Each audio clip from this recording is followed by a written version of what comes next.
No conceito trinitário, Deus é a união de três pessoas distintas. Então, se o Verbo é o próprio Deus, o Verbo tem que ser a Trindade.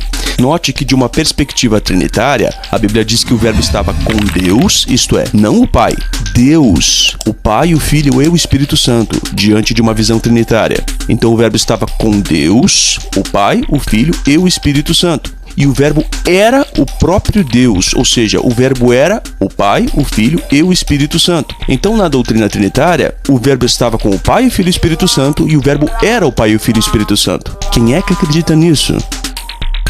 A tradução do Novo Mundo está corretíssima ao traduzir João 1:1 da forma como traduziu.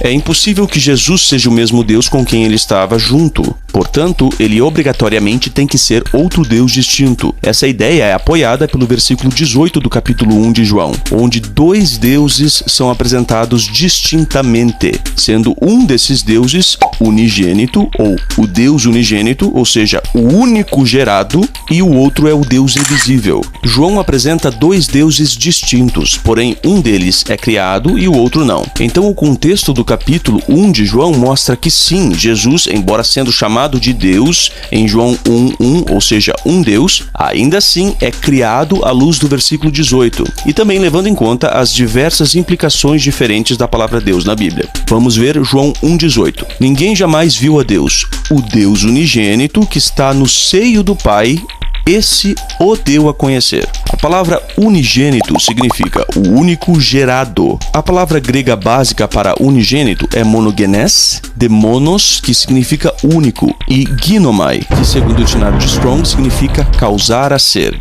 gerar, isto é, tornar-se, vir à existência. Vocês trinitários e unicistas me perdoem, mas eu não sei mais do que vocês precisam para entender isso. João 1:18 explica João 1:1. O capítulo 1 de João mostra claramente duas deidades distintas, não duas pessoas na mesma deidade. E pior ainda, a Trindade é três pessoas na mesma deidade, mas João 1:1 apresenta duas deidades distintas, não três pessoas da mesma deidade. Vamos ver Atos 28:6 na tradução Almeida atualizada. Diz ali, ó: eles diziam que Paulo era um Deus. Almeida atualizada. Veja agora João 1:1. No princípio era o Verbo, e o Verbo estava com Deus, e o Verbo era Deus, na Almeida atualizada. Mas veja aqui no grego, as estruturas dos dois contextos são absolutamente semelhantes. Então por que Paulo era um Deus, na Almeida, e o Verbo era Deus, na Almeida também?